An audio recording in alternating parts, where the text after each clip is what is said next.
کہ ایک ایسی سیاسی جماعت منظر عام پر آنے والی ہے، آ چکی ہے، جس کی ساری مرکزی قیادت آپ میرے دائیں اور بائیں دیکھ سکتے ہیں وہ نوجوانوں پر مشتمل ہے۔ اور اس کے بعد یہ ہم اچانک نہیں آئے، یہ 10 سال کی طویل جدوجہد ہے۔ ہم نے کوئی دروازہ نہیں چھوڑا جس پہ ہم نے دستک نہ دی ہو کہ میرے ملک کا تعلیمی نصاب اور تعلیمی نظام یکساں ہو۔ ہم نے کوئی دروازہ نہیں چھوڑا جس پہ جا کے یہ دستک نہ دی ہو کہ میرے ملک میں امیر اور غریب کے لیے قانون کے تقاضے ایک ہوں۔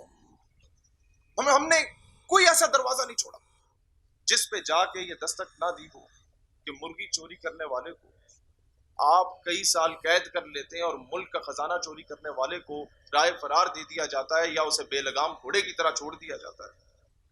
ہم نے کوئی دروازہ نہیں چھوڑا جس پہ جا کے دستک نہ دی ہو کہ میرے ملک کو آج کے بعد کوئی ڈکٹیشن نہیں دے گا۔ ہم نے کوئی دروازہ نہیں چھوڑا جس پہ جا کے یہ دستک نہ دی ہو کہ میرے ملک کی خارجہ پالیسی آزاد ہوگی۔ ہم نے کوئی دروازہ نہیں چھوڑا جس پہ جا کے یہ دستک نہ دی ہو کہ جناب میرا ملک خود مختار ہوگا، یہ لسانیت سے پاک ہوگا، یہاں سندھی بلوچی کے نام پہ، یہاں پنجابی پٹھان کے نام پہ ایک دوسرے کے گلے نہیں کاٹے جائیں گے، میرا ملک فرقہ واریت سے پاک ہوگا۔ کوئی دروازہ نہیں چھوڑا جہاں پہ جا کے دستک نہ دی ہو کہ یہاں فرقہ واریت کا خاتمہ ہو اور وہاں پر ڈیوائیڈ اینڈ رول کی پالیسی پہ میری قوم کو تقسیم نہ کیا جائے۔ لیکن ایسا نہیں ہوا، تو پھر دوستان ذی وقار ہم نے میدان کا رخ کیا۔ ہم لوگوں نے کوئی جلسہ گاہ نہیں چھوڑی، ہم لوگوں نے کوئی دھرنا نہیں چھوڑا، ہم لوگوں نے کوئی احتجاج نہیں چھوڑا، ہماری داڑھی مونچھ نہیں آئی تھی اس وقت سے ہم لوگ سڑک پہ تھے۔ ہم نے پھر تعلیمی اداروں کا رخ کیا، ہم نے کوئی اسکول، کوئی کالج، کوئی یونیورسٹی نہیں چھوڑا، ہم نے کوئی مسجد، کوئی مدرسہ نہیں چھوڑا، کوئی خانقاہ نہیں چھوڑی جہاں پر جا کے اس قوم کو یونائٹ کرنے کا پیغام نہ دیا جائے۔ لیکن مقام بالا پہ کوئی جو نہیں رہی۔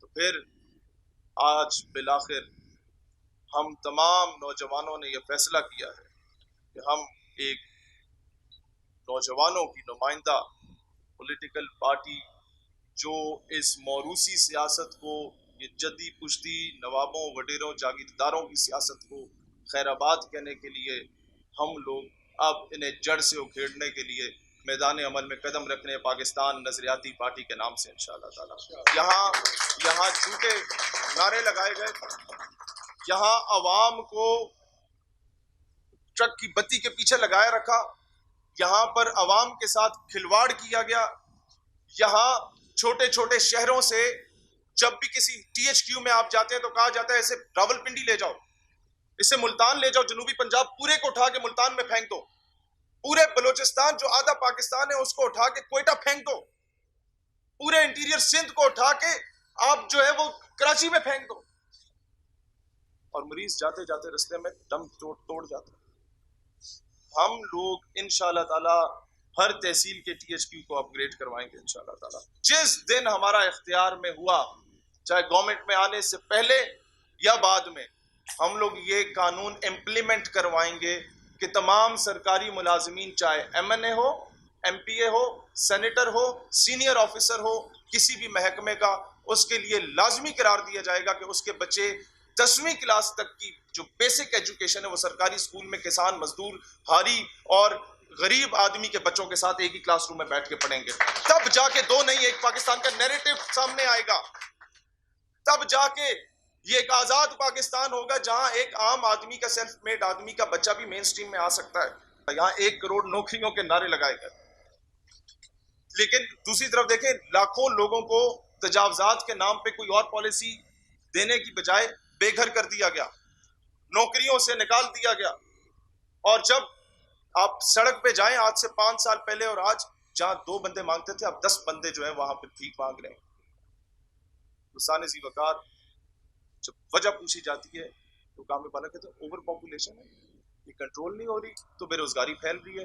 بھائی جان، معاملہ اوور پاپولیشن نہیں ہے جناب، معاملہ آپ کی نااہلی ہے۔ آپ کے پڑوسی ملک میں ہمارے پیارے دوست چین کے پاس 125 کروڑ 1.25 ارب آبادی کا ملک ہے، اور اس نے اس کو انٹرنیشنل مارکیٹ بنایا، اس نے اپنی افرادی قوت کو یوٹیلائز کیا for the well being of the state. ہم لوگ ان کاٹیج انڈسٹریز کا، چھوٹی صنعتوں کا نظام پاکستان میں انشاءاللہ متعارف کرائیں گے. جتنا ٹیلنٹ آپ کے یہاں کے گلگت بلتستان میں ہے، جتنا ٹیلنٹ یہاں کے آپ کے آزاد کشمیر کے لوگوں میں ہے، جتنا ٹیلنٹ یہاں کے آپ کے جنوبی پنجاب بلوچستان کے لوگوں میں شاید ہی کہیں پر ہو. 70% پاکستان کو مین سٹریم سے دور رکھا گیا، جس میں بلوچستان آتا ہے، جس میں ایکس باٹا آتا ہے، جس میں جنوبی پنجاب آتا ہے، جس میں انٹیریئر سندھ آتا ہے. ہم پاکستان کے تمام میڈیکل کالجز اور تمام بڑی یونیورسٹیز، اسپیشلی سرکاری یونیورسٹیز میں ان تمام علاقوں کے اسٹوڈنٹس کا کوٹا مختص کریں گے. جس دن سندھ کا بچہ پڑھ لکھ گیا، شاید وہ جو اتنے دنوں سے فوت نہیں ہوئے وہ فوت ہو جائیں گے اور ان کو دفنا کے آ جائیں گے. ہم لوگوں نے سی ایس ایس کے ایگزامز میں انشاءاللہ تعالی اردو زبان کا آپشن بھی رکھوانا ہے، تاکہ مین سٹریم میں وہ لوگ بھی آ سکیں جن کی انگریزی بیچاری بہت اچھے فلوئنٹ نہیں بول سکتے، ان لوگوں کو بھی موقع ملے. اور موقع ملے نہ ملے ایک الگ چیز ہے، اردو زبان کی ترویج. اس کے بعد اوورسیز پاکستانی جس نے لا کے موجودہ حکومت کو ایک منصب پہ بٹھایا، میں جس ملک میں بھی گیا، میں رات کو 10 سے 1 بجے تک پاکستانی کیمپس کا وزٹ کرتا تھا. ان کے ساتھ ستیلی اولاد کا سلوک کیا گیا، ان کا کوئی پرسان حال نہیں. اوورسیز پاکستانی آپ کی پاکستان کی اکانومی کو سٹیبل کرنے میں اپنا کردار ادا کرتے ہیں، اور آج تک ان کو جب ان کے اماں ابا میں سے کوئی فوت ہو جاتا ہے، 4 دن ایمبیسیز کے باہر تھکے کھاتے ہیں، کوئی انہیں پوچھنے والا نہیں ہوتا. اس چیز کے لیے اوورسیز کے لیے ایک اسپیشل پالیسی بنائی جائے گی. اب ہم لوگوں نے یہ قانون لانا ہی لانا ہے، چاہے ہمیں اس کے لیے سڑکوں پہ آنا پڑے، چاہے اس کے لیے ایوانوں میں پہنچنے سے پہلے ہمیں ملک کی جو ہے وہ احتجاج کی کال دینی پڑے. وہ یہ ہے کہ جن لوگوں کے اثاثے، پتہ کیا، قرض مکانے کے لیے غریب پہ ٹیکس کا بوجھ ڈالا جاتا ہے. غریب پہ ٹیکس کا بوجھ ڈالے بغیر ہم یہ کہ جن کے اثاثہ جات 10 کروڑ سے زائد ہیں یا اس سے زیادہ ہیں، یہ لاکھوں لوگ ہیں پاکستان میں، ان کا 10% ریاست کی پراپرٹی ہوگی اور اس پراپرٹی سے ہم قرض اتاریں گے. سب سے امپورٹنٹ اناؤنسمنٹ اس کے بعد وہ یہ ہے کہ نام کا نعرہ نہیں ہے نوجوانوں کا، اور دو مہینے کی بات ہے، بلدیات آنے والے ہیں. آپ دیکھیں گے کہ 70% منیمم، ویسے تو 90% ہم لوگوں نے سب نے طے کی، لیکن منیمم 70% ٹکٹس جو بلدیاتی انتخابات میں نوجوانوں کو ملیں گے انشاءاللہ تعالی. اور یہ موروثی سیاست، نوابوں وڈیروں جاگیرداروں کی سیاست، ان کے تابوت میں میں سمجھتا ہوں یہ آخری میل ہوگا اور پہلا انقلابی قدم ہوگا ان نوجوانوں کا.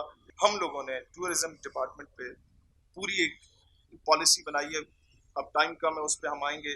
Media and entertainment per 1990s میں آپ کو یاد ہوگا کتنے زبردست ڈراماز آیا کرتے تھے، پورا فیملی آ کے اسے دیکھا کرتی تھی. آج والد اپنی جوان بیٹی کے ساتھ آ کے نہیں دیکھ سکتا ایک ڈرامہ سیریل. تو ہم لوگ ایسے ڈراماز لے کے آئیں گے، ایسی فلم انڈسٹری میں بہتری لائیں گے کہ جس سے ہماری مورل اور ایتھیکل ویلیوز کو ان کی تربیت کی جائے گی. اور اس کے بعد ہم لوگ اسٹوڈنٹ آرگنائزیشنز کی بحالی کے لیے، ہمارے یہاں پر عمار ستی بیٹھے ہیں، ہمارے وکیل ہیں، یہ ہمارے ینگ لائرز فورس کو لیڈ کر رہے ہیں. یہ ود ان اے ویک اور 2 ہم لوگ طلبہ تنظیموں کی بحالی کے لیے انشاءاللہ سپریم کورٹ جانے والے ہیں. کہ ہم لوگوں نے پارٹی کے اندر خاص نمائندگی اپنی بہنوں کے لیے بھی رکھی، اور اس کے بعد ہمیشہ سے پوچھا جاتا ہے کہ جناب ٹرانسجینڈر رائٹس، ہمارے جو خواجہ سرا کمیونٹی ہے اس کے لیے بات نہیں کی گئی. ہم لوگ پاکستان کے تمام گورنمنٹ جابز میں خواجہ سرا کے لیے ایک اسپیشل کوٹا بھی رکھیں گے انشاءاللہ تعالیٰ، اور پارٹی کا ٹکٹ بھی دیں گے، چاہے ہمیں وہ بعد میں بتائیں گے کہ کہاں سے ٹکٹ دیا جائے گا. میں آج بھی، آپ کے 1-2 صحافی اس بات کے گواہ بھی ہیں، یہ ابھی بھی انگوٹھے کا نشان ہے، میں آج بھی پیشی بھگت کے آ رہا ہوں. سچ بولنا بہت مہنگا پڑتا ہے یہاں. ہم تھانے کچہری کا نظام بہتر کریں گے یہاں. ہم لوگ یہاں پر انصاف کا یکساں نظام ہوگا امیر اور غریب کے لیے انشاءاللہ تعالیٰ. یہاں پر فوری انصاف آپ کی دہلیز پہ ہوگا انشاءاللہ تعالیٰ. اور اس پہ کیونکہ ہم نے یہ چیزیں جھیلی ہیں، ہم لوگوں نے ہر قسم کے سیاسی پرچے جھیلے ہیں، ہم لوگ اس چیز کو بہتر کریں گے. جتنے دن میں جیل میں رہا میں نے سیکھا وہاں پہ، اور شکر الحمدللہ میں جیل میں رہا. اگر میں نہ رہتا تو شاید مجھے اندازہ نہ ہوتا کہ کتنا گھٹیا نظام ہے، اس کو بدلنا انتہائی ضروری ہو چکا ہے. اور اس قوم کے لیے جیل میں گیا. ان نوجوانوں کے لیے جیل میں گئے ہم لوگ، پاکستان کی سالمیت اور بقا کے لیے جیل میں گئے ہم لوگ، اس کی خود مختاری کو بچانے کے لیے ہم جیل میں گئے، اس کو ایک آزاد ریاست بنانے کے لیے جیل میں گئے.